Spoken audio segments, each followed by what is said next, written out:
inside the course, if you go to the modules button on the left-hand side, the way this is structured, oh, I'm on my computer, one second. It's actually over here that's connected. So we go to the modules here. You'll see that there's some resources at the top, and you may not see those because I don't think they're published. But the workshop is here in the modules, and you can just jump into the Getting Started page. Crazy. I need one set of glasses for distance. Me too. I'm doing this. So once you get to this page, if you could just give me like the football touchdown signal. There you go, touchdown. Okay. All right. So truthfully, I struggled so much with the notion of doing this face-to-face that everything you need to know is actually already in the course. So I literally need to talk very little. I need to give you time to read and understand what's there. I also decided to put everything in this, maybe a little bit more than what you needed, so that if you want to take some of these chunks of text and copy and paste them into your own course and modify them for your course, you can just take them and run with them. So they'll live here in the UTA, Canvas shell. If you want to use them next semester, this semester, however you want to leverage these, they are yours for the R&D, rip off and duplication. So what you'll see here is a little bit about why we're doing this, why we want to be present in online learning, and really the fundamentals of why we want to use video in teaching and learning. So I will tell you that the first few pages of the course, oh, and again, I keep touching my computer instead of this one.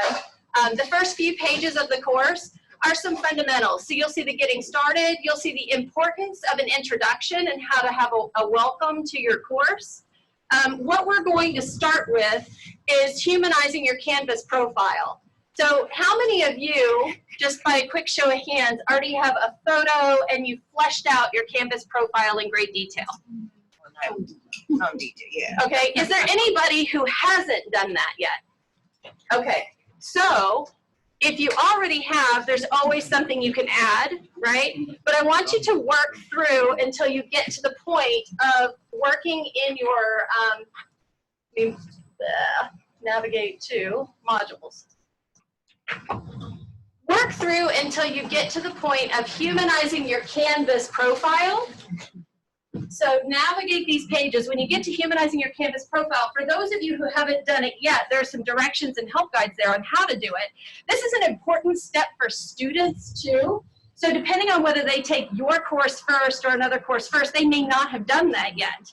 And when they post on the discussion forum and they don't have a photo or a little bit about themselves or ways for students to connect with them, it makes for a very limited experience. So part of this practice is not just for you to humanize your own profile, but for you to think about how you can encourage your students to humanize their own profiles so that they can connect with each other outside of just that one class. So another reason to be able to steal and borrow the language is you may want to put this in your own course.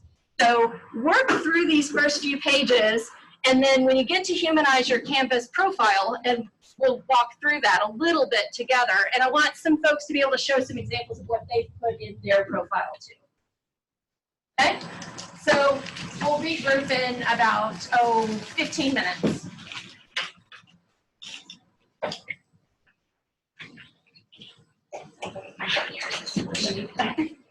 I need extra. Will you come? Sure, yeah. Well, let me make sure it's, it's good to go. Your camera, yeah. Okay, that'll be good.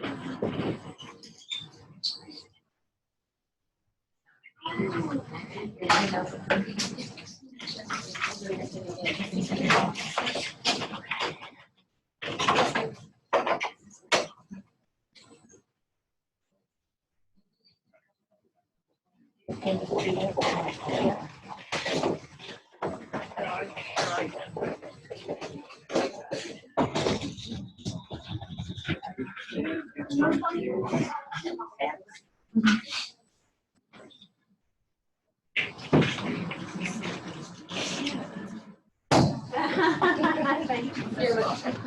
Sorry, I didn't know that was gonna be loud.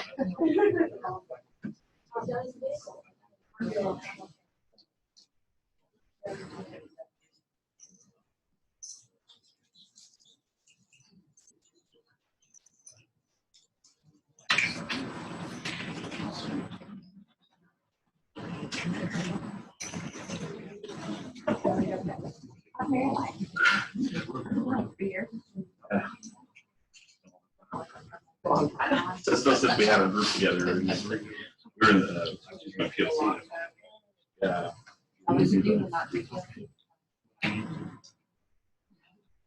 Yeah, not going on right now. Yeah, it's Andrew's. I'm waiting for this. Focus more on that.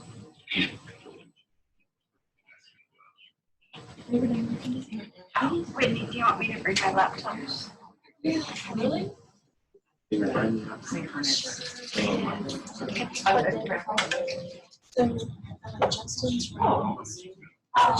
So complicated. I could use another browser. Chrome.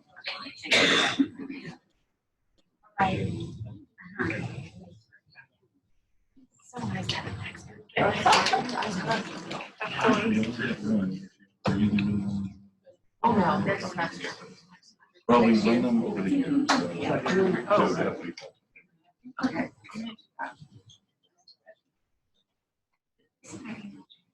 So I'll remember those.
Children just to give some like get the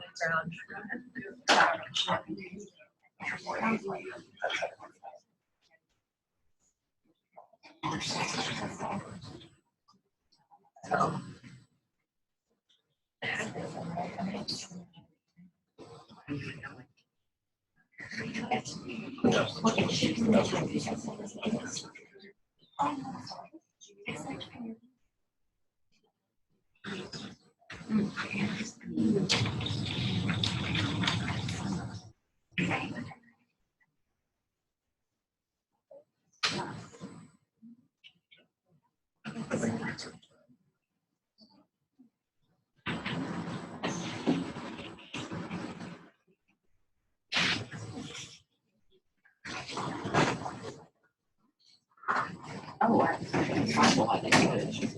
Oh.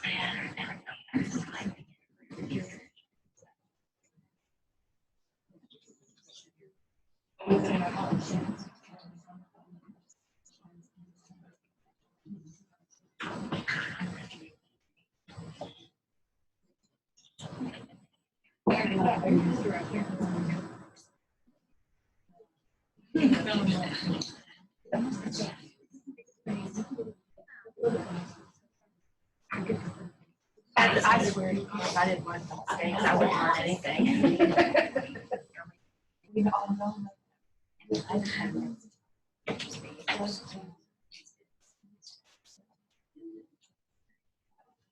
And this is how you know.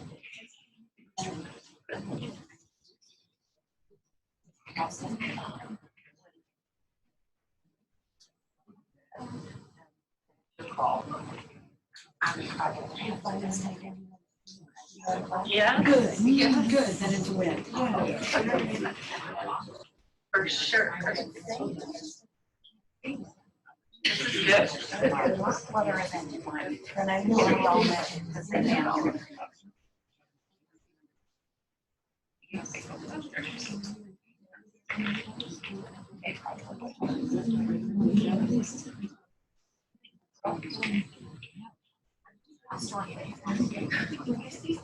Okay.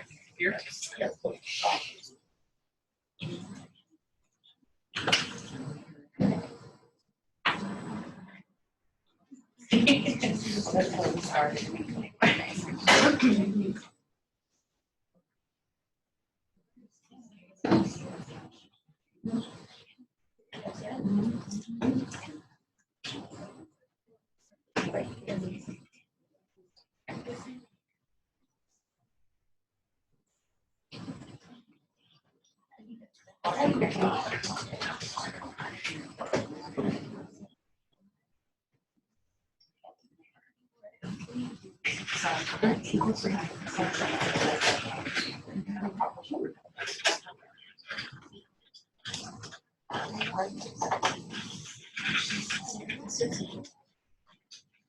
Okay, I think we should be at a point where, have most people made it down to humanizing your profile? Okay, and I know there's a couple people that are still getting logged in. That happens, right? So while some folks are catching up, I'll just share a story. My very first experience in an online course was exactly like you just experienced for the last 10 or 15 minutes in 1998. So we came for a face-to-face class. It was listed in the program as face-to-face, or course description as face-to-face. And we showed up in a computer lab, so we didn't have our own machine, so slightly different in that regard. And the professor had put everything up on WebCT back in 1998. And in this computer lab, we all sat around the room and we had a quick discussion. We talked about the syllabus, and then he helped us all log in to the LMS. And then there were discussion prompts and questions and things for us to read and explore. And we stayed in that discussion, or in that computer lab in the LMS. And over the next few minutes, we just all stopped talking. And we started working and answering each other digitally. And it became a very interesting exploration of how the digital could be the human, right? And so I just wanted to give you a few minutes to kind of explore and look around in the course and get a feeling for that experience. Peggy is going to do us a little bit of a show and tell. So our first activity is really to take some time to humanize your profile inside Canvas. So I asked Peggy, who has a pretty robust profile in Canvas, to show us the profile, but then she's also going to give us a nice segue into our first activity after this, which is to create your own instructor video. So Peggy, if you can take folks into your profile. Yeah, sure. Okay. And your notification preferences, that would be great. Okay, so Do you want me to click? yeah, you can click. Okay. So hi everyone, I'm in college ed. I really love multimedia. Who else likes video and to create video and podcasts, right? So I made a collage. Who makes picture collages? Might as well. So just throw your pets, niece, nephew, that a little professional picture in there too. At a conference, and then I made a 1 minute podcast because I didn't think anyone would listen for more than a minute. But I used Audio Boom. It's not available much anymore, but you can make a screencast in Canvas, which is really handy. So I like the visuals for my students because I teach online and they don't see me. And then when they see me, they're like, "You're short or tiny." And I'm like, "Didn't you get it?" I have that experience at conferences too. Yeah. So I meet a lot of people digitally, whether it's on Twitter or Facebook or even in Zoom meetings.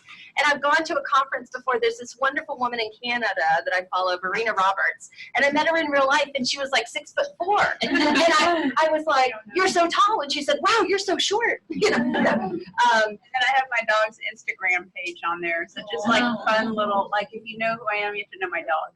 And the nice thing is that this introduction is inside all of your courses, right? And it makes you real. You're a real person, right? So in face-to-face classes, the moment you walk into the classroom, your students are sizing you up, right? Trying to figure out what makes you tick, how you work. Are you going to be hard or easy? Or, I mean, I actually just had that professor. We all had that professor in our education experience. I had that professor. I tried to get out of her class for probably 3 weeks before the class started.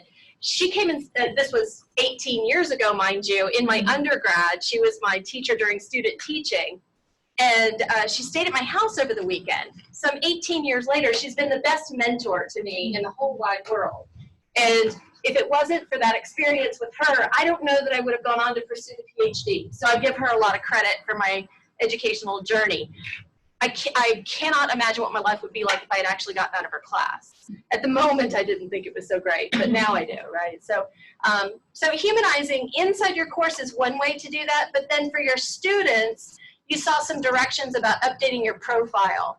And so one of the things you can do is spend a little time inside your profile, inside the LMS, and encourage your students to do that as well, so that they know how to connect with each other, not just in your class, but beyond your class. So you'll see Peggy has taken the time to add her YouTube channel, her Twitter account, a blog. She tells where she's working at UT Arlington, what she teaches. But then there's also the ability to customize your notifications. So you can see where Peggy has set up different email addresses, evidently her cell phone number's there in case anybody wants to reach her on the weekends. And then you have the ability to schedule all these push notifications for different dates and times and schedules. So from a student perspective, and I sometimes need to tell the student story, I had due dates change on me once as a student. It only happened once, but it was a big deal in my life because I was raising 4 children. Having due dates change and having a notification come from Canvas to alert me to the fact that a due date had changed was a game changer. So if you help your students know that they can set up these notifications for themselves, they may have done it in another course, but you may want to alert them to certain things that they should turn on for your course. I use a lot of announcements. Make sure that your announcements are pushed immediately and that you don't have a weekly archive of those, because I often update things and share links to resources that you will need in order to complete your assignments. There may be details that are specific to your class that make these notification preferences different when they come to your class than they were previously. So these are little things that you can do in your course to help set the students up for success. And then the other piece of this puzzle is in the profile, you notice that there were web services that were connected. You have the ability to also connect Google Drive, Skype, there's Twitter, other pieces, and that can all be done in this in the settings area. So that's actually in your account, not in your course. So I know there were just a couple of you that had not set up your profile before. And I'm just thinking of those of you that had your hands up back here. Were you able to find your profile? You know where it is? Okay, very good. So I would say spend 5 minutes there, and it's worth your time. And again, you're just going to your account at the top, and then settings, and or profile, and or notifications. Yes, ma'am. Okay, good question. So I have 4, 5 different sections. So when I did this part, and then I went to each class, I was like, oh, I have to redo. Like, can I push it out to each one like this? It says instructor. So this is general. This is outside of the course. So once I go back into my courses, whatever I've set as my personal settings for notifications will hold true to all courses. Right. So with the student, like there's a module that says your instructor, will they see this? No, you'll have to create that in the course. This is an extension. So what you'll see is, see Peggy's picture in the upper left-hand corner? When I go back to where Justin is logged in, you'll see Justin's picture in that corner. So updating your profile means adding your photo, telling a little bit about yourself, your background, your research interests, what have you, right? So it's like almost like a personal web page. It's just not out on the web. Right. And for students, it means that when they're posting in the discussion board, you're seeing their faces next to their posts instead of that like little circle that looks like an invisible Right. But so for each course though, where it talks about this is your instructor, Yep. do I just copy and paste that stuff? Yes. Create a module and copy it from course to course to course. Okay, you just create a module. No. Peggy, which course did you have pulled up? The second one from the top. Okay, so in Peggy's course, what you saw earlier was she had pulled up her About the Instructor page. And so you can create an About Your Instructor page and copy that from course to course. That can just be duplicated course to course. Yep. Okay. Yep. Well, that's on your home page too, when you click home. I added, or that was, If you click home, there's already an About Instructor, so it should also go Yeah. there. if I, Click the button Instructor, Yeah, that's what I mean, like. 'cause that's mine automatically doesn't. put in. Oh, So mine if you make that, then that's, somehow mine didn't link. See, that's what I was Yeah, wondering. sometimes there's linking issues. That's a part of just the UTA template. Yeah.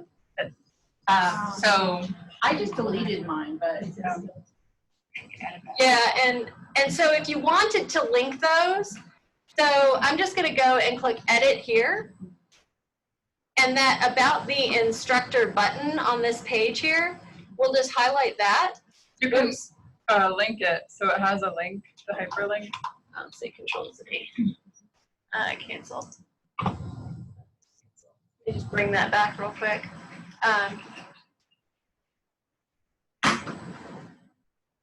Is it still churning?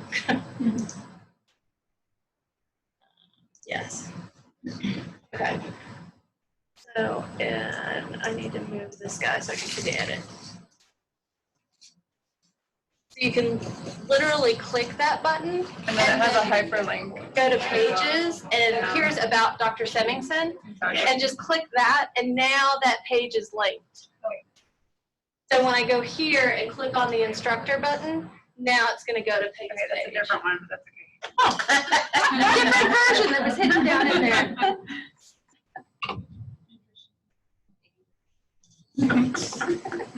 Have you hyperlinked a page to that dashboard before? No, I basically just deleted those buttons. So next semester, I can just, Yeah. And Peggy, you may want to change Okay, out which good. one's Yeah, no hyperlinked. Yeah. Okay, and then Peggy, where did you put Justin's window? Is it just behind this? Oh, here it is. Perfect. Okay. So in walking through what you've taken a look at so far, we had a little getting started section talking about making, presenting your presence and creating learning that is present learning. And there's links to research along the way in case you want to go deeper down the rabbit hole about any of these particular topics. The importance of a welcome was here. So Peggy had that little 1-minute welcome video that's so important. That's where we're headed next. So that'll be the next thing we talk about. But I think it's also important for us to take a look at the course objectives. So today, according to the wonderful description that Justin helped write, we're looking at building a Canvas profile, right, which we just talked through, and most of you have already done. And now we're going to create a Welcome to the Course Instructor video. We're going to talk about captions. There's lots of ways you can add captions to video. It depends on where it's hosted and how you're creating it, so we'll work through that together. We're going to do a little video-based discussion icebreaker, and then everyone is supposed to create a Canvas page and embed video in their page. So that's really where you level up. That's the hard one. So any questions on the objectives for today? All right. So let's skip on. The expectations and some of these kind of generic pages that I left in here for you, like I said, feel free to rip off and duplicate, take anything that's helpful to you and use it in your own course. even this idea of expecting the occasional technical glitch. I use this with my own students, and I found this to be really helpful. I actually have a 3 before me rule. So before students contact me directly about a technical issue, they have to have posted something in the I need help, I can help discussion forum to try to help each other. They have to have contacted the help desk, and they have to have searched the Canvas guides. Then they can write me a note, because it's worth escalating, right? But I want them to learn to solve their own problems and not bring every technical issue to me directly. So that's just something that I do that helps me out, so that I'm not answering every little detailed question about a browser issue, or we had a browser issue here just a second ago, right? Something that could come up that maybe I don't even know what it is to solve. They need to go through tech support for some of those things. How to behave in an online environment. Feel free to steal this one too. Oftentimes, students in the face-to-face class need to be told how to behave sometimes. But in an online environment, they don't know some of these things. They do it all the time. I've been told recently, by the way, in case you haven't heard this yet, my 20-year-old said, I can't use punctuation anymore in a text message because she thinks I'm mad at her. I don't know that that's a real thing, but just in case it is, right? Or if you use capital letters at the beginning of the sentence. Yeah. Capitalization and punctuation is now perceived as you're in trouble. Yeah. It's really weird. Now, I'm not saying that that's true in paper writing or in discussion posts, but you have to clarify for the students that they should write proper sentences. Otherwise, they default to this 20-year-old texting brain that I'm dealing with my kid. Okay, so just a heads up there. So feel free to borrow these things, what to do, what not to do. I hope that's helpful for some of you. And then this whole idea of having a discussion forum where students can help each other can be really useful. I've also done discussion forums that are basically just friendly water cooler type spaces. And in Slack, in our own company, we have channels in there for pets or Instapot recipes or other things. I often encourage my students to share things that are fun for them or they think somebody else might enjoy, and that might include a picture of their pet or an Instapot recipe. So if you create a space where they can connect beyond just the curriculum, that can be helpful for their own kind of more human experience or social presence in the course. So we've just worked through livening up your profile and customizing your notifications. I would encourage you to feel free to steal that and encourage your students to do the same so that they know how to connect with each other. And now we're going to think a little bit about online discussions. So it's hard to sit down and talk to everybody. The discussion forums of 1998, where we sat in the room and we just started talking to each other, were kind of cool back then. But the idea of posting by Wednesday and replying to 2 peers by Sunday is a little worn. It's a little dated. So if there are ways you can make your discussions more engaging for your students, whether it's curating the best and most relevant resources related to something that they're going to apply in their teaching, for those of you in the College of Ed, a recent article about healthcare policy or some sort of change due to the Affordable Care Act, or something that's at least relevant and current that might be tied to what you're thinking about from a curricular standpoint. Treat the discussion forum maybe more like a LinkedIn, where they're sharing and curating resources for each other to take a look at, and then you're getting maybe a more substantive comment on that article or resource they share, and then they're starting to read what each other posts, and it's more than the substantive comment, it's the article as well. So that can help maybe go deeper down cognitive rabbit holes, which is very helpful when they're starting to think about things like writing papers or extensive posts about certain topics. So food for thought there. I think the other thing is from a community standpoint, really building community, I have found that using video in discussions can be very helpful as well. The one big question that always comes up is accessibility, because when students are posting video in discussions, that may not be accessible for someone else. There are tools out there to help make that accessible. There's a tool called Flipgrid. We're not going to spend time playing in Flipgrid today because we need to focus on Canvas, but I would recommend that you take a look at Flipgrid. It does some auto transcribing that's pretty good, and students can clean up their own transcripts.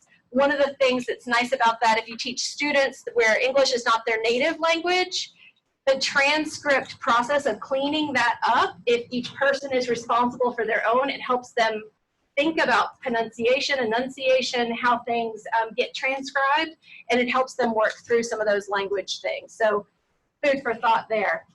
And what we're going to do is actually use video in Canvas as a welcome to each other. So as we go forward, there's a discussion forum here, and I'd like for everyone, this is going to get challenging with this many people in the room, but I would like for everyone to take just a moment to post their video response, and the way you're going to do that is to come here and record, upload media. The webcam is going to launch on your machine, your phone, your device, what have you, and you're going to record a hello to everyone in the class so that we can see what that looks like inside Canvas. So take just a few minutes to record your hello in the discussion forum. How did you get to that again? It's inside the module, Discussion. and it is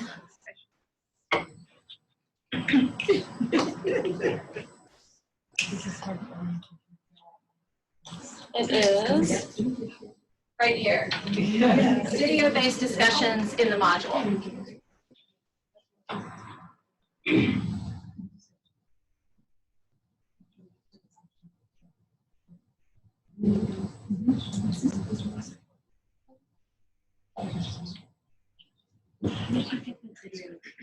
Okay, so it's this little phone. Okay. Which one? Video-based discussion.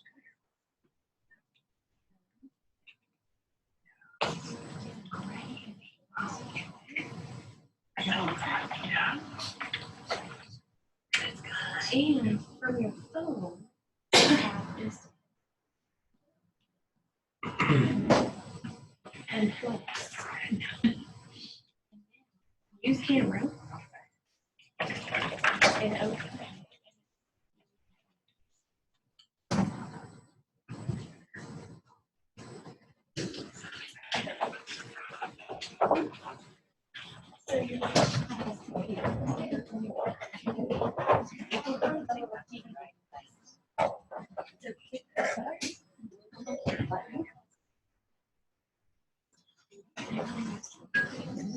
So just hover over the button that you need to push in order to reply. There we go.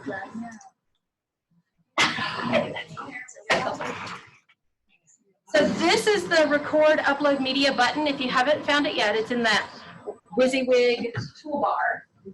All those beautiful icons. Is it on your phone? Yeah, it's working. I had to email myself. I haven't done it on the Email the. Yeah, it's fine, right? There's some little prompts. Oh, okay. I guess it could be anything. Food in my tea.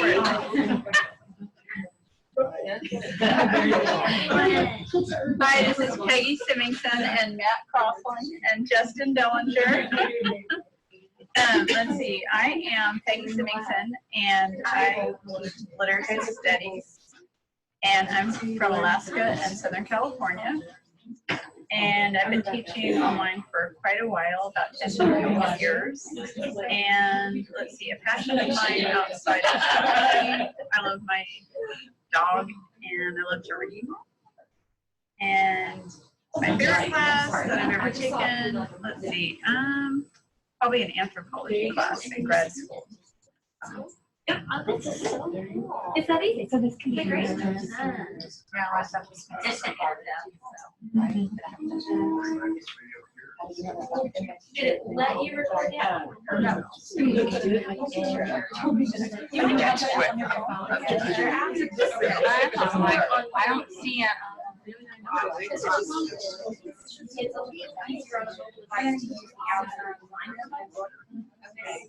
So you have a solid project.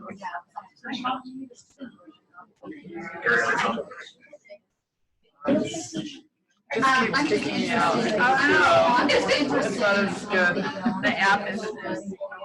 Well, it's not showing on the app, so I'm in the browser. Oh, right. But the app also kicks me out, so That's really annoying. yeah. You might just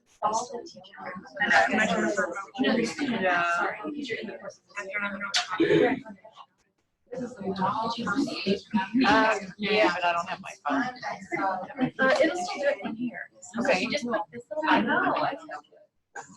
So I have right here, you just allow for the computer to use your camera and your microphone. And you record a little comment right here in the discussion. What is your phone? Oh, you are? You also different here.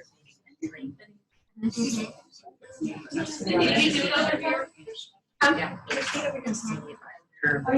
Video based. You can still. Did you see how it's different? It's like it's not embedded. So I think anywhere there's a WYSIWYG toolbar, that little icon will appear. So you just get into the practice of using that to create video. So let's do this. Oh, I forget. You just scroll up and go to the modules on the left. Oh, student. And set it up. Yeah.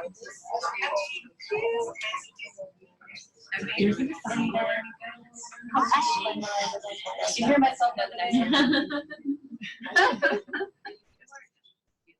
Hi, I'm Melanie Sattler. I've been teaching at UTA since We don't let me do it. a long time. I teach You are not currently all my logged classes in. online Be on because they the all have an computer. in-class section God. and an online section. Oh, you know what? So this fall, I'm teaching Introduction to Sustainable Engineering and Fundamentals of Air Pollution online. One of my favorite things to do, add to the discussion. Stella, who's a toxin and my favorite class to teach is Introduction to Sustainable Hello, Engineering. this is Heather. And I'm just checking out to see if I can post a video. I teach marketing and I'm looking at videos on here. And I'm now. I didn't see it on my app better.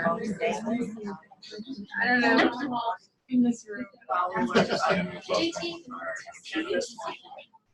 Thanks for listening. Unfortunately, this is on attached because I find that my phone doesn't have flash. that's what we're looking at for assignment.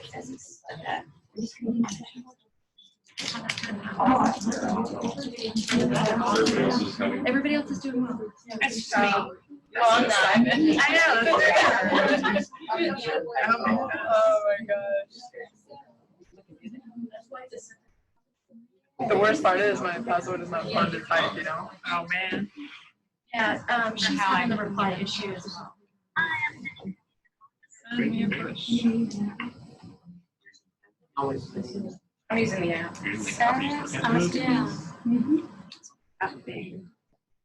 Try refreshing your page. Thank you. This is generally my job in Right. Oh.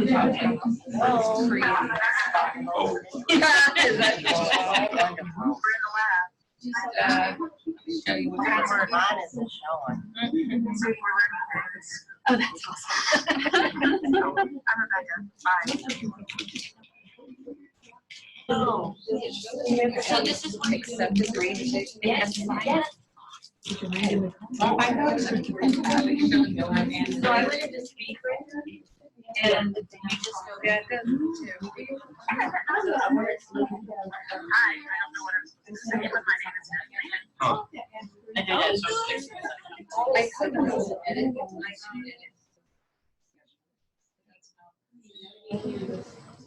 Yeah, my phone's blowing up.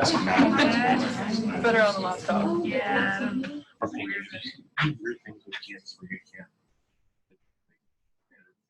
So it just kicked me out when I did have to log in. I'm replying. Yeah, I'm able to hit reply. It's just that the hit canvas kicks me out. That's great. Oh.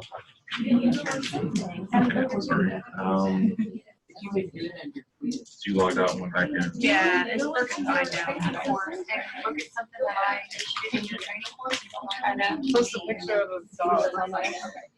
Yeah, like an assignment that I did. Oh, yeah, try that out. A video of a dog, I could do that. Yeah, that'll work. Why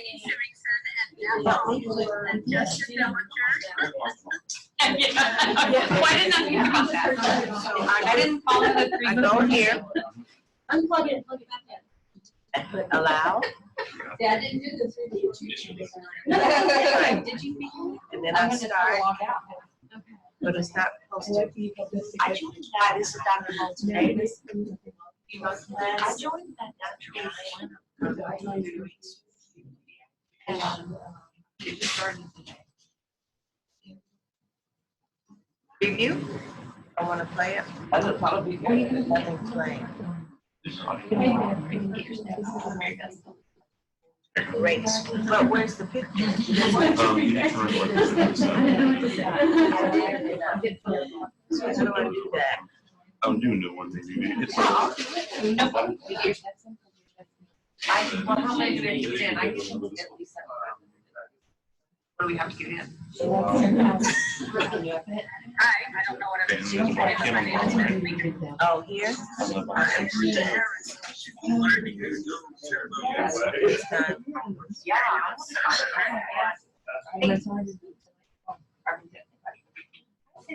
Oh, student. Where do I go to? Is it city commissioners? No. This isn't working either. Here's this works now because that's my third time making this video. Try to calendar.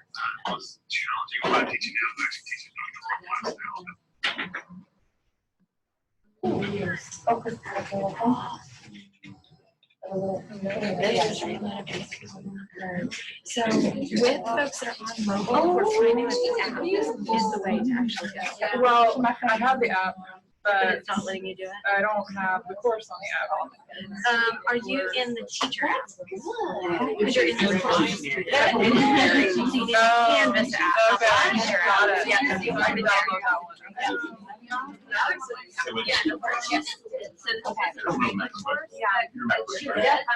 And so this. I'm a math So I get here and I hit start recording. And it's just gonna do audio though. Oh, that's the problem. Okay. So, See if I can but again, Okay. so she's only giving you feedback, not going to the whole. Yes, it's just. It's not HD. I did that. Now start. And just a minute ago, was there a pop-up that said to disable? That is right. My only Ladonna? thing is how are students? Yeah, I don't So mind that. it looks like what you've done is. Yeah. That's like. Yeah. Let you use the camera, and you may have said no. So you'd actually have to go to like your Apple and your settings down. Doesn't show the. Go out of it and go all the way back in, and let's see if it'll Start over. So Let me go. I can't watch this. You know what? I can't. and How do I get to the reply? I touched around a minute ago and I got it, and now I can't get back. Yeah. Oh, man. Oh, that's a while ago. I think it's the sound faster too. Oh, okay.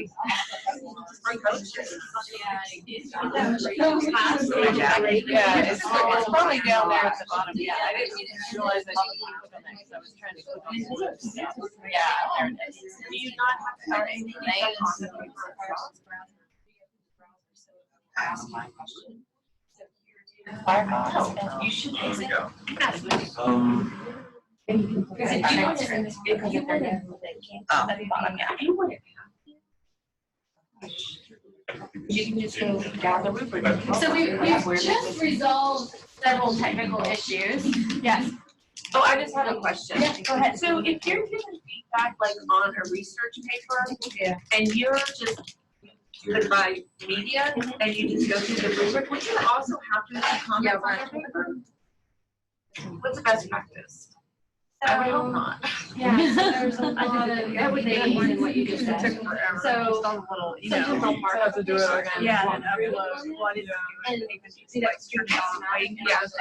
Oh, here's Like I've never Why would Yeah, I have anyone, way too many you can do it, students it's who do great. that. Yeah, so I'm like, I just use No, with, what we just did. Yeah, so sometimes I want to show them. I just find Oh, those I really see. good things all the time. I think the one I select is like, oh, well, this has comments on Right, it. you know, when they all very rapid, I know I'm on the standard. And then if you have questions, ask me. These are, yeah. Now, if you're just doing a high level feedback, It's like self-explanatory. Yeah, but you would still want to give them the markup. I know as a student, you always want more feedback, but We don't have it's not time. feasible. And with the discussion would be good, with our research, like we, read like 100 research papers. I know, and that's why I'm thinking if we just highlight and then talk through it, that it would be so much faster than marking I up. gave them the audible to work in groups. It would be them more. Oh, yeah. they're like, I know, but if we just highlight it. Yes. Please work in groups. I'm not making sure. Oh, Let's do it. Yeah. Okay, so we had a couple of technical glitches come up that I think are important to socialize because your students may have trouble posting a video to the discussion board. So some of the things we found were if you were on a mobile device, it works better in the app, right? So that's something that you would want to communicate to your students. It should probably honestly be in my directions for this assignment. So shame on me for not knowing that until today. But you also had to be in the student app. So some of you are teachers, right? And so if you went to the teacher app, the course wasn't there because you're enrolled in this course as a student, right? So you need just the regular Canvas app on mobile in order to post in the class that you're the student in. The other interesting trick was if you're in the mobile app, there's a paper clip that appears in the upper right-hand corner. And I think it was on your phone where we saw it. And that will allow you to use your camera and record on your device. So I did that just a little while ago. I posted an announcement in the course and used that path to be able to do that from the announcements area as well. So for those of you who want to, like, at the end of the time today, play with mobile devices, we can do that if you've got your mobile device with you. So you can see just from looking at this discussion board now that many of you have posted videos, this is a much more interesting way for your students to begin to hear and see each other. When we did this in the human MOOC, we suddenly discovered that we had people from all over the world. So we had folks from, I'm trying to think, so Jenny was in the class, so I keep pointing to her twice. And we had somebody standing outside in Jamaica, right, and talking to us from there. We had folks in South Africa. I was in a snowstorm in Colorado. Right? In a car, though, right? In a car. Yeah, I remember that. Yeah. Boy, that's a good memory. But we had folks in Africa in full dress, in cultural dress, doing their video from inside their home in Africa. We had folks in Egypt. And all of a sudden, when you can start to hear the voices of your students, you can begin to identify whether or not English is their native language. And that's something that continues to be an interesting challenge we face in higher education. So when you do that, if all you do is the introduction with video, it gives you, the instructor, a lot of insights into the individual. You now know that person in a very different way. They become very real and relevant to you, but they want to hear from you too. They want to hear from their classmates. And so the comments that go back and forth on these sometimes will begin to become text. People will write back instead of videoing back to each other. So this will continue to unfold, and you'll see over the course of that first week of the class, people starting to have conversations about things they love, or this can be an icebreaker about, you know, tell a story of something that brings you joy. It should be different from class to class. Bring your unique flavor to what this introduction is, and let your students surprise you with a story of their puppy or their African violet they didn't kill, or whatever it is that brings them joy, or something like that. You can ask them what they expect to get out of the course, and let the other students hear from their classmates what they expect to get out of the course. So it becomes a really great way for them to also begin to identify each other when they come to graduation. I know that sounds crazy, but online students come to graduation, and they won't know what their classmates necessarily look like and sound like if they don't get a chance to hear and see each other along the way. So this allows them to begin to build a community of learners rather than be alone in the dark with a text-based discussion forum. And imagine if you are that English as a second language student and you sometimes struggle formulating your thoughts or sentences, or you have a learning disability, this is an interesting way to allow students to connect with each other and establish themselves and their presence in the course early on. So I love using video-based discussions.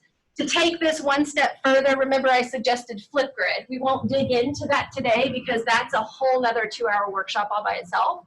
But there are really interesting ways Flipgrid is being used in K-12. We've used it in nursing education and all over the board. So you can password protect it for those of you that are worried about security. It is free for educators forever. Microsoft bought it a couple of years ago and has made it free for educators. And in the K-12 world, because several of you are education faculty, it's used a lot in K-12 classrooms. So students are starting to come to higher ed expecting that kind of level of engagement. It's like Snapchatty, if you will, but can be used for good, not just for evil. Not that Snapchat is evil. Okay, so you can see how quickly and easily I can skim through and listen and see everybody in the class. It's actually quite nice to be, oh, let me, I'm going to skip by this one. So if you upload a video from an MOV file, it does come up with a video player. You can go ahead and play it. I'm just going to skip past this just because I don't have admin controls on this computer and I don't want a technology glitch. But you can see just how easy it is to see everyone, to say hi, to hear their voices, to engage in, you know, what's happening in the class. So this is a really easy way to add a lot of value for your students to begin to communicate with each other. Let me skip on. So what's next, you say? Whew, that's a lot of people. Okay. So we've accomplished a lot already. So we've already done profiles and made those more human. We've figured out video-based discussions. You can put those in your course. But now we need to talk a little bit about instructor presence and creating that introductory video like Peggy had done in her course. So there's a lot of ways that you can actually do that. I've included some examples of how you would do that and bring your persona to life inside your course. And there's a video here from Dr. Chuck. I actually showed a little bit of this video in the last workshop for those of you that were here, where he talks about the difference between being Jimmy Kimmel and Johnny Carson. He was like, Johnny Carson is this warm individual that you just kind of wanted to welcome into your home. Jimmy Kimmel, I actually think he meant Jimmy Fallon, wants to challenge everybody, right? It's a contest and he's trying to win and one-up people. He said, I'd rather be Johnny Carson all day long, right? So he drinks from his coffee cup, his cat jumps on him, he keeps his videos authentic and real, and Dr. Chuck has taught millions of students on Coursera. He teaches how to programming for everybody and Python, and he just announced over the weekend, I think I saw it, that he's going to be teaching now on Future Learn as well. So here's somebody who's, I mean, teaching at scale around the world, going and meeting his students internationally, traveling and meeting up with these students, and they all know him. They feel like they know him really well because he's himself. He's authentic and real instead of this Hollywood, high production value, you know, highly produced video. And his students have told him how much they appreciate that. So don't feel like you have to be perfectly coiffed, right? With your hair's done, right? And all dolled up and green screened and take out the background. None of that really matters in the big scheme of things. It's about being who you are and being authentic. So there's some good information from him if you want to watch that either now, after the class, whatever. And I've also got the how to look good, how not to look ugly on your webcam videos, which I thought might be helpful in case anybody's concerned. It's got some tips for lighting and how to center or offset yourself, how to design your background, different things you might want to do. And then there's an opportunity for everybody to create a quick introduction to your course. Now, I will tell you that you can open up a page in your course if you have a class that you teach and you want to pull one up, or you have a sandbox. JT, does everybody have a sandbox? Okay. Does everybody have a sandbox? A course that isn't live with students in it that you could play in? So go to your sandbox course, and I'll leave the directions up here in case you want to take a look at them on any of the screens. And what you want to do is just create a page, and you can just name it test video or sample video or practice video. And when you do that, you're going to use that same film strip icon to launch your webcam, and you're going to tell a little 1-minute story about who you are, what you teach, and a warm welcome to your students, to your class. So, any questions? Sandbox course where it won't go out and students won't see it. Create a page, name it something that you'll know so you can delete it later if you don't love it. But I want to create an opportunity for you to practice. So over the next 10 to 15 minutes or so, everybody create a page in Canvas and launch that video camera and create your warm welcome to your course. Is it called? You should have a course that doesn't have students in it. Training course is what I'm hearing over here. Training course.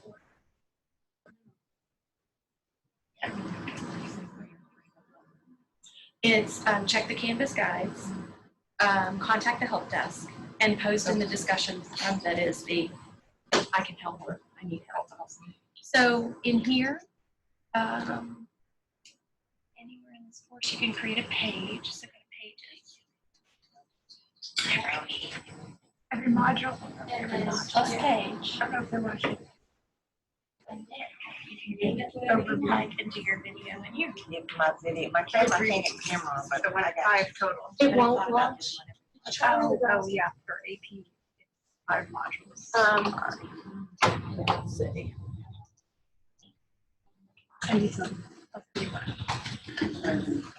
If you upload it through Studio, you can see if they watched it. Yeah, so on the, Okay. Okay. in Studio, if you upload your videos, not only can you see if they watched it, you can also see how much of it they watched. If they actually. And you can also let them comment on it. Oh, yes, I knew about the comments. I don't know if I have the statistics on it. So how do you, oh wait, so click on it. I think it has to be comments are allowed for you. So if you click Insights, No. Okay, so what does that mean? so if there's Oh, that's no just one for Okay. today, right? yeah, if Is there's anybody no one- having any difficulty trying to create a page? But that means for today, just for today. Can you see for like the week or month? that's like all time. Oh, So that must be the day. that's like, this is the time of the video. So like somebody kind of skipped through. It's, you know, not completely perfect, but if you, Oh, so it corresponds to the video itself. Oh, I get it. Okay. yeah. Oh, okay. I have a YouTube channel, so that's like. Oh, so not that many people are watching. It might even be one person. Well, I think it's just you, Oh. because it will show the students. Let me see if mine will open on the app. Sure. And I'll Okay. show you what I'll try to find one. I think they watched it. it will show. You have to turn it on. There is a setting. You have to Even if they're doing interviews, because I may have them like. So I don't feel like I should go on. So I record them and it gives you a chance to ask questions. I'm just not having a name, you know, because I know that they watch it like. If you have it within the application, like go to it, I think that's what you're Yeah. So if you go to the videos, I do them on my channel and then I record them and then I find that a lot of people do that. so here is an example. I have a video, and if I click on Insights, I can see all the viewers. Ooh, I love it. Yeah, for some reason mine's not showing There, and if I it. click on the first, I can see, oh, the first one only opened the video, they didn't use it. Yeah, right. So I think it won't work with people who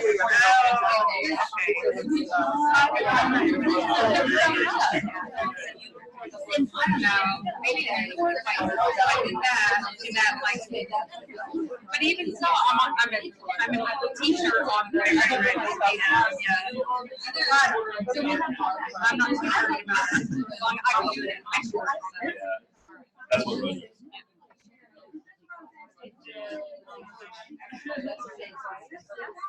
So, yes. Just grade it. Yeah. Have you graded or do you have It's not that hard. You just Google how to add them to the gradebook, but you don't have to have them graded. You just have them as practice questions like, while they're watching. So what do? You click on? This one of your students. Yeah. Okay, so you don't. You have to have comments enabled Okay. to see done the these. best. Okay, that's good to know. I think I have comments off on everything. Okay, I'll so start if you selecting start that. putting comments on, then you Yeah, can see I would love to the do that. insights. Then you know, oh, Right, that's what I wonder. Hello. oh, you did badly on the test. Let's see, you actually watched it. Did you teach online or is it on campus? I have 2 online. Oh, okay. The 2 on campus. Do you do the MBA? No, I'm doing on all undergrad. Yeah. Big blue button. Oh, so who's But I do like the studio. Yeah, it's pretty easy. Some people are scared of it. I'm like, it's not that hard. me too. I was much. Oh, yeah. You have it going. I don't really have to worry about hair and makeup in the little corner. Yeah.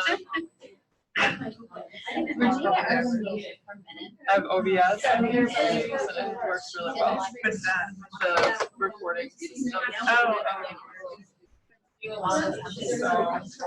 so I need to enable comments there. yes, I think if you just edit the page and upload it. Oh, right. Okay. I mean, the guy So who you're gonna want to upload it through the little. Right. Yeah, well, they're not gonna watch it. Like, cause I overview. Well, Yeah, for the next one. because if they don't use Do that. I mean, I'd much rather use Google Docs. I mean, you can always choose it on here because I'm sure you'll probably copy the course. You will, Right. Oh, yeah. Oh, I see. Yeah, for the next one. So I'm always. We So even though I already passed it, I still update it. Right, exactly. I might have the quiz one. Okay, if you're gonna have the paper, that's worth investigating. But if you let that is that one. Oh, yeah, there's a way. I already have a. So until the paid version. Start with, and that's a video. Yeah, so. And then I also have inside quiz results. Oh, wow. I don't see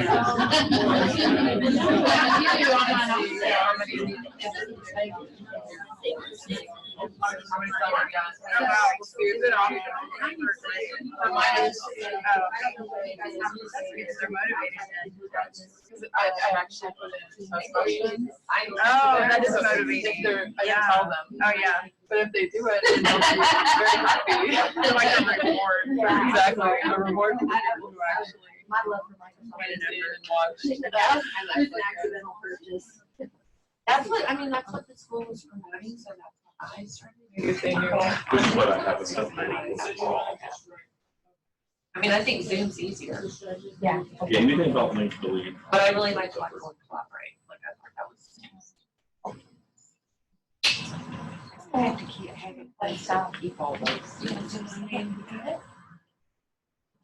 And the sleeves out here. Were you able to get your video on your page? Not yet. Okay. Do you need any help? Yeah, yes. Okay. Okay. Were you able to create a video? Analytics for the videos. I don't know, I didn't have it enabled. Oh, on YouTube? On Canvas. No, on Studio. Studio, yeah, art is So you're well, saying you somehow- Yeah, I did change that. Yeah. I didn't have comments Yeah. enabled. If you have comments enabled, then you can see to the insights, and they just made it down to quiz questions. within So the do you video. use Studio? Yeah. No, I know I can log in and share the video because we actually had her, there's supposedly her working on it, working pretty well.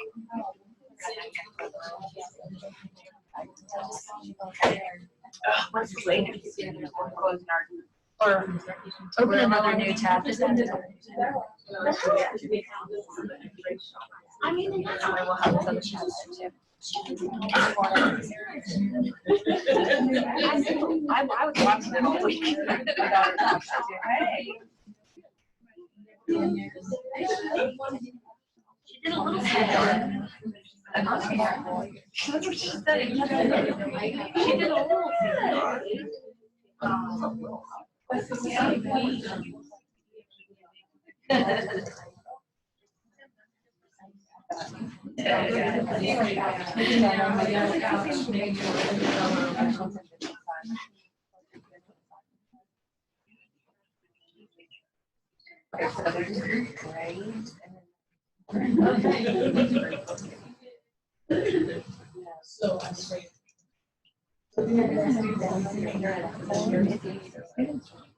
Okay, so we actually are really lucky that Heather is here. Does everybody know Heather Phillip? So this is Heather Phillip. If you can't see her, she's a really cute blonde with the short hair. And she uses, inside Canvas, she uses a tool called Studio that's on the left-hand nav. So many of you, if you were early adopters of Canvas or used it at other places, might know that tool as ARC. Canvas recently renamed it to Studio. And Heather uses not only Studio, but the insights of the data analytics from it. And so she said she would show us real quick an example of how she uses Studio in case you want to take your videos to that next level. So this is level 3. Okay, I'll just open 2 of them as examples. Give me a second. Okay, so this is how you will have a video right here. And what's pretty neat is this is a video that came in from Studio. So I made the video myself on OBS. Is a free software that you can use for your screen. Just type in OBS and Google that later. That's what I use. But what's cool about it is I want to make sure what you'll do is click edit in your module page. And to upload it, you're going to click this little V button, which says More External Tools. And it's called ARC. So over here, it's called Studio, which is confusing for you, but it's called ARC over here. And so you'll click ARC. It's like when I called Bailey by Chloe's name. And it has a little add button, or it has a record button. So I've just added them all here, all my videos. And so whichever one you want to select, you'll select. So I could click select here. And you can say display download option. I don't want my students downloading it, so I don't have that. But you do want to say allow comments, because then they can comment down below and it will show exactly at the time in the video that they commented as well. So and the comments actually show up on the video. Yeah, exactly. So that other students, when they watch it, they can see each other's comments. Exactly. And you can say within the video, oh, comment down below. Tell me what you think about this and this. And then they start having a conversation. So that's helpful. Now, I'm not going to put that in there. So let me just exit out. It will just embed directly once you select, and it will look like this. And you can fix the details. You can add tags, edit details. You'll have the comments here. Nobody's commented. Nobody's watching my videos, I guess. And you'll see insights. So what's nice there is that it will show the whole time of the video. This is showing, oh, somebody, and you can see that it starts tapering off. It goes down because people don't watch the whole video. So everybody started at the beginning. Some watched all the way through, and I can see where they started. So I have all the viewers here, and I can click on them. It looks like this person didn't watch it at all. They just kind of opened it, and that was it. So, I can look through and actually find out. So this person watched the whole way through. So I have those insights. I can see, oh, somebody didn't do well on an exam. Let me go check it out and see if they watched these videos. And it also, which is really cool, it has caption requests. So if they are struggling they do want some sort of transcription and language transfer, they can have that as well. Questions? That was it. Is anybody already using Studio? No, this is Studio. Show of hands. Studio, which was art. Pretty easy. Yeah, it's really nice. Okay. The other thing that's new is that they let you add quiz questions within the video. So while you're going through, it does take a little bit more time because you have to, if you have a long video, to find out where do I want to put this exact question. But you can put in your quiz questions, and so it will look like this. It will just say video, start quiz. And you have the option of making this graded, or you can have, oh, I don't even want to look at this, or you can transfer it over to your grade book, however you want to do for extra credit or real credit. And again, you do have those insights. Have you found that if you make it graded, more people actually watch your video? So this is the first time that I've made it. I'm not grading it right now. I actually put some exam questions as the quiz questions, so the people who do watch are going to be pleasantly surprised. What I like about it is that you can put in the video, pay attention here, like to alert them like what's going to be on the quiz or on the exam. Yeah, So that's really cool. yeah, exactly. So I have a question. So does it actually like prevent them from going ahead until they answer the question at this point in the video, or does it just play the whole video and then they do a quiz? So it's the quiz questions are within. So you say, I have a 10-minute video. I want at 2-minute mark to have this quiz question. Oh, and you actually like have it written out, or is it graphic? Or? It will pop up. So when I play it, If it's a driving.com.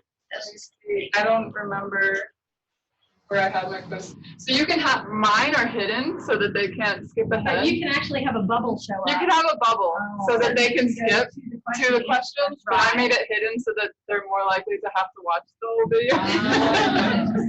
So that's nice to have that bubble. But this was my first video quiz that I've ever made, so I'm not an expert with it.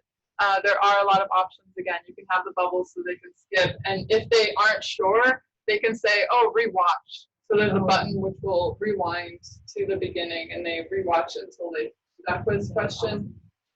So what was where did you record this in? You said OBS? Yes, I think it's OBS system. That's what I use. So there's Which is lots just of download. tools you There's can lots of free use, ones, but that's tons of what I tools you can use. use to create video. That you can then put in the studio? Yeah, Yes. you can You just upload upload any it. video in. Studio. You can use Studio as well. It sounds fantastic. But I use OBS because it will. It has a microphone option which will remove all the white noise and all the extra noise outside, so it doesn't sound like when Will I'm you talking. click on Studio and show them how easy it is to record a video real quick? Thank you.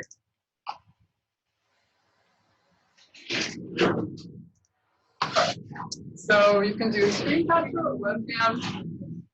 I was doing screen capture.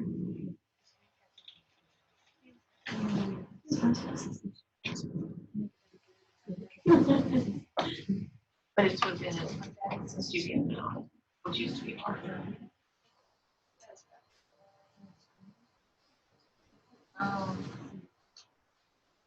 Okay, I guess you have to download something. Yeah, so on your machine, it would ask you to download it, and then you're good to go. And so then you could record and upload. And then you can put it over into your module, or do you just tell them to go over? Yeah, so you'll want to, you have it all stored when you click on the Studio tab, but you want to actually put it in the relevant pages. You show them one more time that arrow down, Yeah, so and then if you you went click to here, art. So edit. it says Studio on the left, but it says art. You want the inside. little V, more external tools, right here, and arc. Okay. So it's next to the one where you're recording the video options. It's like when you call your kid by the wrong name, or your dog by the wrong name. But it does have the same symbol, at least that. So Studio. That's helpful. So I Which is see right the there. YouTube thing, so you can embed from YouTube, or you can create a video and upload off your desktop. You can. You can do a lot of different things with videos. You have YouTube, you have Vimeo, that's this V, I believe, right? Right. Yeah. There you go. And then on that drop-down list, You can actually upload your own Yeah. videos. Right. Yeah. But the problem is if you're doing it out of YouTube or Vimeo, you're not getting those insights or quizzes from the studio. So the ideal thing is to create a video of your own, upload it to Art, in your library, and then Studio is how you embed it or create this. Exactly. Think of Arc and Studio as the exact same thing. So the icon matches, but the word doesn't. So it used to be called Arc. Looks like they've updated it on the left-hand nav and not in the drop-down, which happens, right? I can't say how many times I've called Patty Baby. I have 2 girls. They still come. They just know it's mom. But when you're embedding it, you want to get the page and use that drop-down arrow. You create it in Studio. Then you can pull it into anything because it's your login that allows you to get to it. Also, make sure you click this button, subscribe to comments. Because otherwise, if you have a lot of videos, you'll have no idea that a student commented. It will not tell you. So people will be commenting and you have no idea. So it's good to subscribe because that's not automatically done. And if you get 1,000 emails and it's comments that aren't focused, you can always unsubscribe. But trust me, you don't get a lot of comments. So it's good to be like, wow, I got a comment. Yeah, I accidentally on my notification preference once added Twitter as a place I wanted to be notified, and all of a sudden I was updating a course and I got about 125 DMs on Twitter. Yeah, so I blew myself up.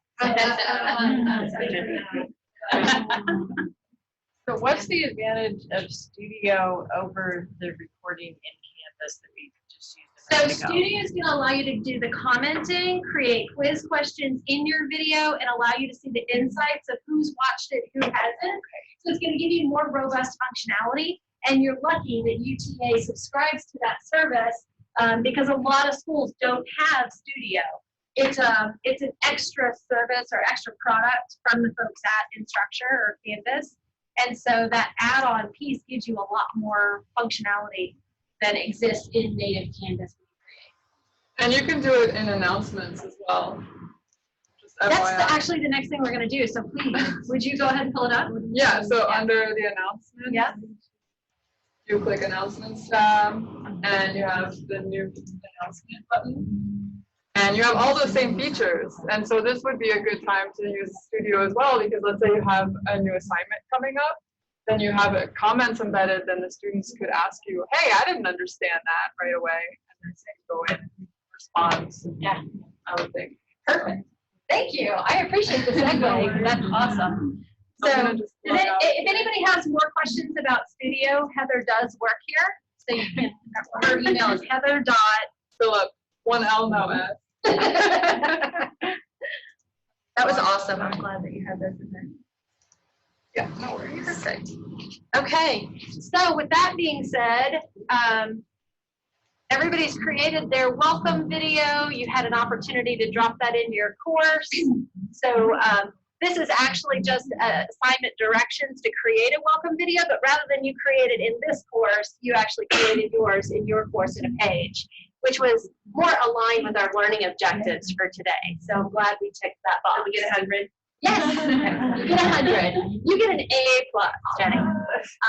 So now this activity is focusing on how we can create announcements using video. And I had embedded in this page, it's interesting to see that this isn't coming in, so I probably need to change the settings. I've embedded in this page, which I'll fix over there, how I create my closed captions when I do an announcement. So I'll open that up and see if I can't fix it while you're creating your announcement. But what I did, and I mentioned this earlier, while I was in the parking lot before I came up here, I quickly created a video announcement example. And I did this from my phone. I just wanted to give you a quick peek at how I could do this from anywhere. And so it was that paper clip icon in the upper right-hand corner that allowed me to launch this. Let's see. So, oh, there we go. So no, just I'll turn your phone sideways. But just an example to show you that you could actually create video-based announcements. So you can do it from your phone, you can do it from your laptop or what have you. If you do it from your phone, evidently you want to turn it this way because I had it up that way and it flips it. like this. So I have a question.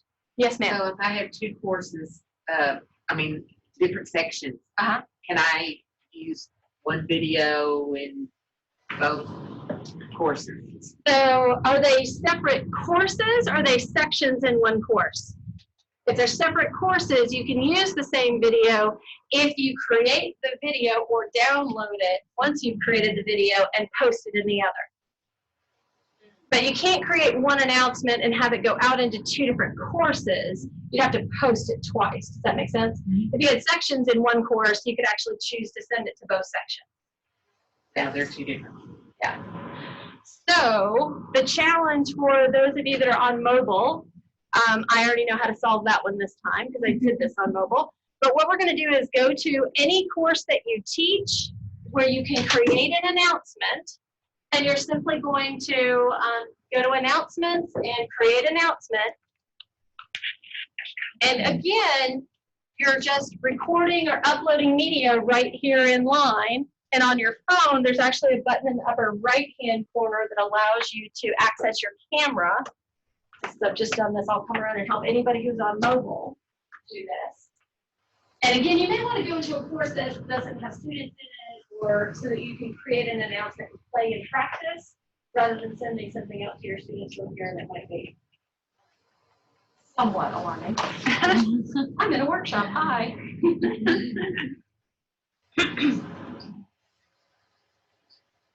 Mine will only let me do pictures.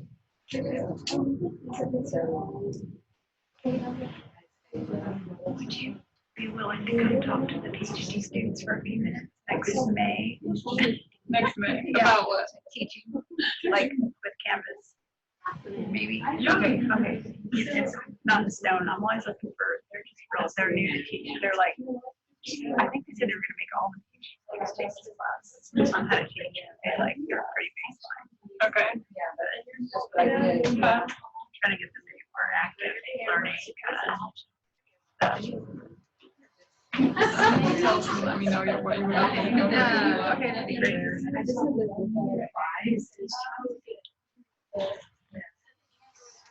I want to come up with like a handbook for them, you know, so they can get reimbursed. I think you present some to them like the stick. For them when Anybody here an Android Yeah. phone person? I mean, I would I'm have an Android like, and I don't get not it. the, Okay. So we're finding Android experience is very different than iPhone experience, and obviously because I'm my phone. Oh, right, exactly. It's so like if you're trying to recreate it. so just so you know, your students, Yeah. if you're asking them to do it Or at on least an have like Android links. phone, then Or you'll just- use if you do a picture, not a video. That's great. Oh, yeah. But that's why I like doing this in these rooms. Because Like the Android phones won't allow you to do video. They'll only allow you to do a photo. So they can do It's not photos. helpful And at then- all. Oh, I know. It's just her like. Oh, so much we should looking work.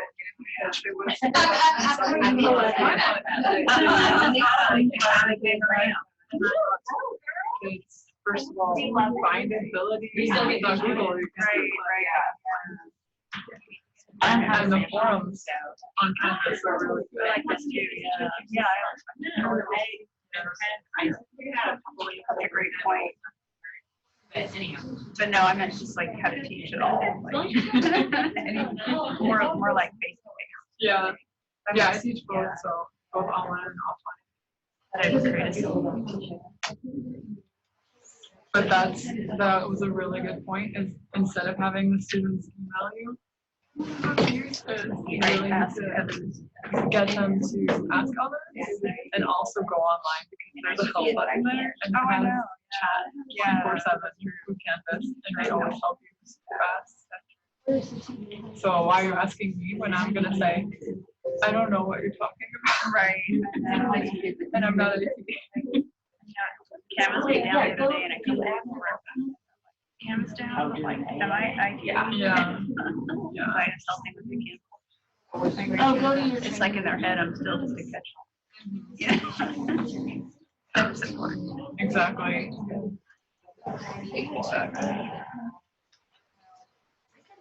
Where did you come from? What university did you come from? Where did I graduate? in New Zealand. Oh, cool. Canterbury Christchurch. Oh, that's a big change. Awesome. Yeah. And I taught at UNC before here. Oh, cool.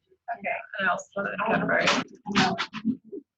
I'm just a big old change. I moved here from California, so I know what it's like. Ocean, Yeah. like landlocked. And I'm from New Jersey. Oh, how funny. Oh, wow. I knew somebody that but yeah. The guy that runs, I don't know if he still runs his link lab, George Seaman, he's an Australian. Okay. Yeah. Oh, hey. Outline. Yeah. What got you over to My uncle used to live there. And my granddad was like, Who else was there somebody else? oh, wow. I was very spontaneous. I was there for 6 years. Wow. They offered me a scholarship to do my PhD, so I thought, should I go out and have a job now, or should I do my PhD for free? Yeah, that's a good opportunity.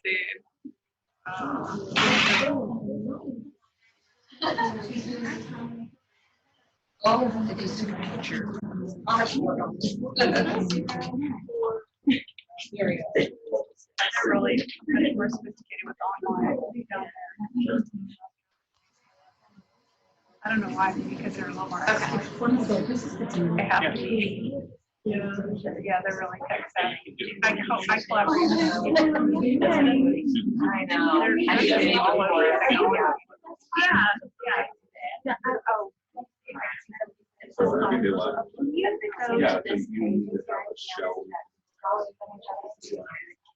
Oh, what? It's Yeah, we do have access to it. just refresh that page.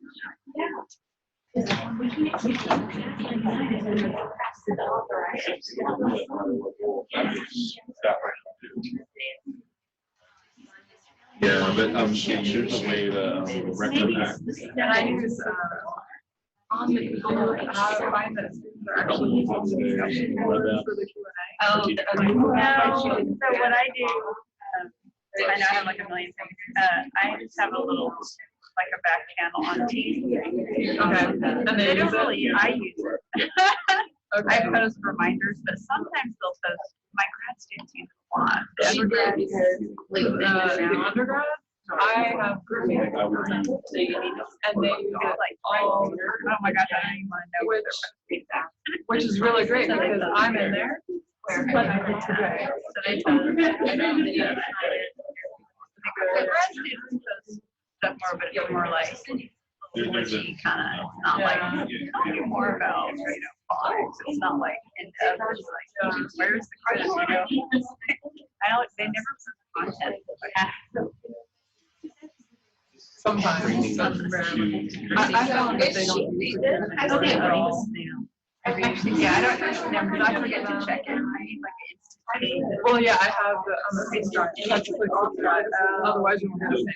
So there is a certain time button. I like signing in, but I find majority, I'm getting like, oh, I know.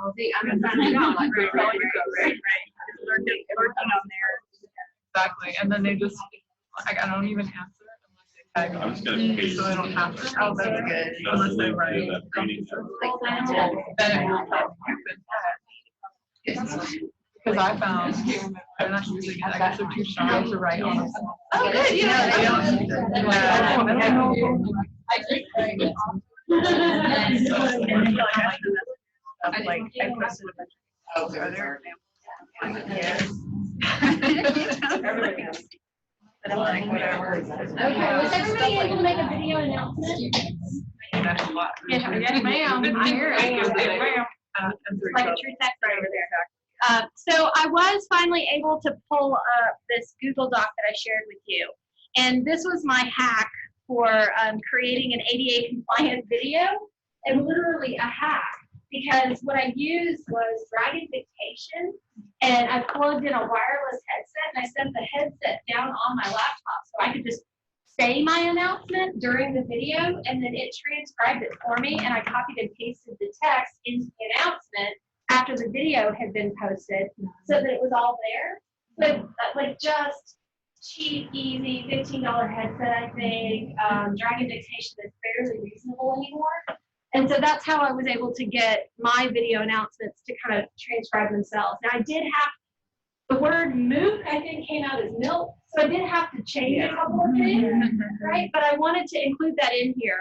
Now, in order to see this ABA announcement that's in this page of the course, you do have to authorize your Google Drive to be able to view this, because this page, this announcement page that's embedded in the course is actually on my Google Drive, and I've shared it with all of you, but you won't be able to see it unless you authorize your Google Drive to connect with Canvas so that you can view it. So again, another little interesting technology thing that could be a problem for students if they don't know that in order to see something that you have in Google Drive embedded in your class, they have to authorize theirs, right? So hopefully that's like an extra little aha moment. Certainly was for me when it was so helpful. Is it possible to store that in? I'm nervous about them. Which part is this? Yeah. Oh, once you have access to the class, I think you can pull it down. No, I'm just saying, like, if I were to set one up rather than using Google Drive, all of our students have office. So then you could do that too. Yeah. So you have the integration with 365. So you would be able to do it that way. Where I use Google. Their credentials are regular. So good question was, can I use 365? So for those of you in the back, if you're thinking about embedding things like this Google Doc, Microsoft 365 is probably the better tool since UTA students have access to that. I know. But Yes. is there no way to like post a video announcement or post like embed media without having to do this extra step to have it transcribed? So in order for things to be truly ADA compliant to the letter of the law, they need to be captioned. What I had done here doesn't close caption it. It just creates a text-based alternative transcript, right? The studio allows students to request a transcript. So when Heather brought that up earlier, you may have noticed if you start using Studio more and more, your students who do need either a transcript or closed captions will start to ask for it. And that might actually be a really helpful way for you to start to discover what your students need. You can also request that it be done. Right, from the instructor perspective? Yeah. Okay. Right? Right, from your studio, you can open up the video and run the captions from there, and it'll auto caption it, and it may read from it's built, but it's at least most of You edit it? if Can they're you there. edit the captions Yeah. from there? Yeah. You can't. Okay. In studio? But Uh-huh. if you're just doing embed media and recording like just right then and there and not going through studio, then you can't. Right. Okay. That's what I want to do. So it's important to kind of think through those pieces. Yeah. Does anybody else do closed captioning on their videos? How do you do it? YouTube auto captions or? That's why I've been using Studio. Because it does pretty consistent. I mean, pretty accurately. More and more tools are creating the auto captioning option. So if you use Google Slides to present now, Google Slides even has a way to do automatic captions, and it's pretty clear. It comes up pretty well. You can Google a YouTube video about auto captioning on Google Slides. It's the most complicated sentence I think I've ever said. And there are really good videos from Matt Miller, who wrote Ditch That Textbook or Ditch the Textbook. He talks about exactly how it works. It's fantastic. So that's another option. When I do research, I use Rev a lot to create transcripts of my interviews. And so sometimes I use Rev as my crutch to create the initial transcript and then clean that up too, if I don't have the time or I don't have my microphone nearby. So there's lots of ways people can create those transcripts and captions, but it's important, especially as you're serving students with varying needs. Should you wait until a student requests it or just make it a policy to automatically do that? My recommendation would be if you have content in pages that it be closed caption. I also would offer a text-based alternative transcript, so they don't have to watch the video in order to see the transcript. They can actually just read the transcript depending on their preference. But if it's something real time, if it's an announcement, if it's feedback on assignments or assessments, which is what we're going to talk about next, then I think that can be request generated if they don't understand it in real time. I wouldn't want feedback to be slowed down in order for students to get that, like if we were waiting for captions. So I think a student could request it if it's feedback in real time stuff. Yeah. But that's not to the letter of the law. That's my interpretation of the law, and I am not a lawyer, and I don't want to go to jail. Okay, all right.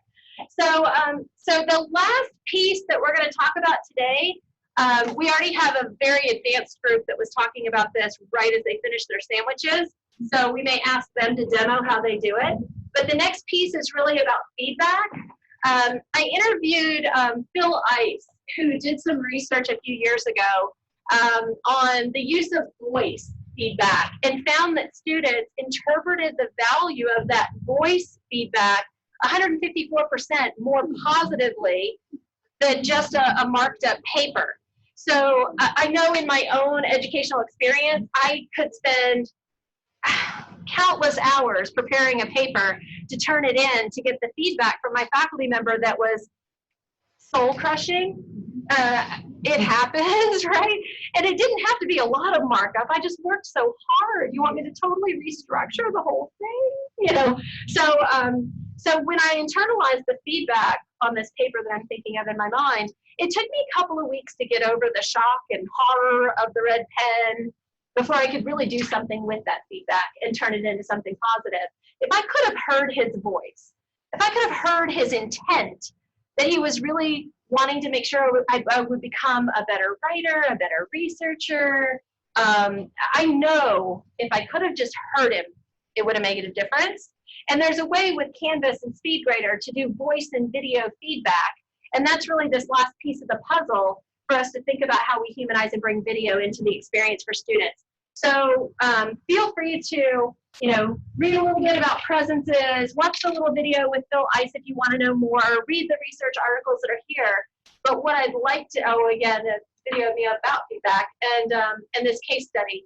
But what I want to do is spend a little time kind of exploring the use of video in feedback. So if you will, you are all students in this course.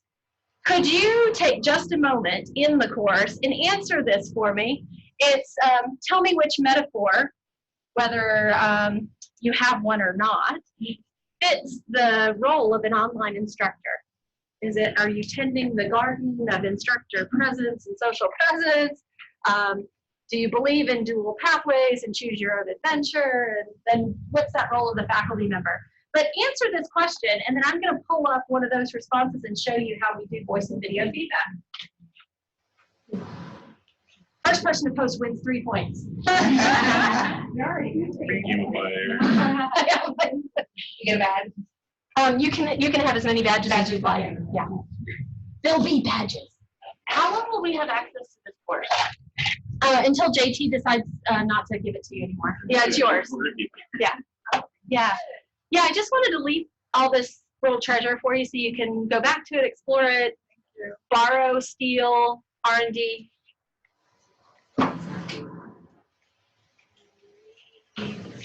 Okay, let's see if we've got a submission. Let's see, who won 3 points? Let's see. Rip off that. No, rip off that. Duplicate. That.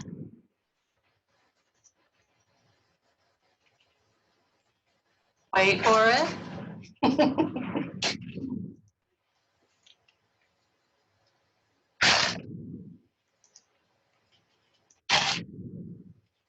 Oh, here we go, facilitator and coach. Okay, so I've got a response here from LaDonna. The only thing I was able to upload today. And 3 points go to LaDonna. What a win! Your badge will be collected after class. Okay, so LaDonna has submitted facilitator and coach. So she did it just by entering text there on her phone. I can give her a quick 10 out of 10. I can add the comments, which you guys probably do all the time anyway. Comments. And then down here, you can see I have the ability to add a file attachment. So if I have maybe I'm not using the rubric in Canvas, but I have another rubric, I could upload that. If I have a video file, which is like an exemplar response that I want to give to each of my students, I can create that one video and just add that file attachment over and over again. So I don't have to create a unique video for each student. But what I usually find I like to do is I like to just launch the webcam again. I am going to allow this and see what happens. And then start the recording and then submit that back to the student so that they can hear the intent, they can hear what I want for them to be successful in the class. If they would redo these 2 parts in this much larger paper, they'd be well across the finish line. These things are really good. I always try to give some positive and negative comments. Otherwise, the feedback isn't very useful. Great job, sucks. I mean, that was a weird sentence. But you know, just always something they can grow with, even if it's fantastic. The most wonderful student in the world is usually super type A and wants to grow from you, right? Wants to learn from you. So if you can give them a little bit of something they could work on, they usually really respond positively to that. So with that being said, I know that this is one of those items that's a little bit challenging for you to practice with, because you would have to have an assignment that a student submitted that you're going to give feedback on. But what I want to do is just talk about this for a little bit. And Jenny, your table was talking a lot about this earlier. And we were talking about other ways you might give feedback, whether you use Screencast-O-Matic or other things. Can you talk about how you've done it and what's worked well? Well, in the past, we've done it just text-based. But screencast is one way. I do my intro videos to screencast, so announcements and things like that. We're all sitting back here going, oh, we need to do that. Oh, we need to do that. So I was a huge fan of Collaborate Ultra, and I mean, I could do it in my sleep, and so it's been a terrible learning curve to, you know, try to use Teams, which I don't really like, and then, you know, Screencast, which is okay. I mean, there's just no really good way. So I'm thinking that for grading, this will be awesome. And Talk about accessibility. I mean, as far as in those videos? So what I was just saying earlier is with feedback and announcements that are in real time where you're trying to get information out to students, I would err on the side of letting students ask for captions or transcripts, or if you know your students need them, doing that for that student that needs it. If it's content that's, I'll say evergreen content that's going to be in your course every semester, it really should absolutely, to the letter of the law, be closed captioned and have a text-based alternative transcript. Now there are tools that extend Canvas. Sorry, Matt and JT, this is coming soon to a theater near you, but there's a tool called You Do It that's a free UCF tool that allows for folks that are LMS administrators to run a report to double check that courses are accessible. We have an in-house tool now that does that. Yeah? Doing an ally. Tool. Oh, you're using Ally for that. Okay. Yeah, it's just starting this fall. Okay. So there may be other things coming soon relative to accessibility that you probably want to have on your radar. Sounds like now. Yeah. Do you have anything you want to add, JT, about what that means for everybody? Just laughing on the Okay. group. Yeah, it's really good. I like it. Some people might be hesitant. I was actually scared to open up the report, but I did, you know, because you're like, oh, but it was okay. And then it tells you how to fix it is the main thing. But I had a comment just on video feedback. I did it before, and it just was very time consuming. So that's my, how do you, I mean, even just doing a short and sweet 30-second, I mean, it just seemed like when I opened it and then for it to post, it was just the loading and the, like, it just turned me off to it. So how do you work around the time commitment? So I like the group feedback where I give general strengths and observations at the end on everyone. And that's what we've learned to do with huge online scaled up programs, is you give the generalized feedback. But for individual video, it just took too long. Yeah. So individually, the rubric is much faster, right? And then you can use the general feedback. I mentioned you can upload a file and the same file to every student, right? So you can have kind of the example or The exemplar. video feedback, I was just turned off to it for the time. Yeah. Even I've had several people tell me it's super time consuming because they go through and they do the grading and then they open up Screencast-O-Matic and walk through the grading, right? It's like it's almost two separate pieces instead of it just being a capture during grading. So has anybody done it and found a faster way to do it? We're hoping there is one. What? We're hoping there is one. Okay. Please share. Yeah, as you explore it, you might share with everyone. So Helen DeWard, who was in the Human MOOC with us when we ran it last, time before last, said she went through and did the video feedback for all of her students, and they responded like it was tremendous, the response from the students about it. But then she didn't have the time and energy to do it the next semester, and she was feeling guilty about that. So I appreciated that she was so candid and open about doing that. So I would say, choose the hill you're going to die on, right? Don't do voice and video feedback for every assignment, but maybe there's one where it makes a whole lot of sense because maybe it's the feedback before they have to do a final paper or something big that anytime a student has invested a lot of time and energy into something, if they can hear you, it does make a difference. That might be the one project to do it on instead of everything. So, yeah. If there's only one of you, you have to really kind of think about what scales. And over time, after you teach the course once or twice or 3 times, there may be some generalized feedback that you could give them where, and it could even be that generalized feedback goes in an announcement to everyone rather than in that individual feedback thing. And then you're getting the feedback to the whole audience and they're hearing that general feedback and they don't feel like it's general just for them. It's general for everyone. And the specificity is in the rubric and the detailed notes you wrote. So I just think it's important to know the tool is there in case you have that. And there may be a student who needs extra nudging, or you may identify somebody who's, I used to call them the bubble kids because I was a K-12 teacher. So it was the kids that were kind of in the middle. They weren't the high achievers. They weren't the bluebirds and they weren't the buzzards. They were the ones in the middle that just needed a little more nudge, encouragement, and care, and then they would get across that line. So you may just need to tailor it to meet your students' needs. So, and with that, any questions? That was a lot in 2 hours. Thank you so much for your time. The course is yours to keep and mess with all you like. Thank you.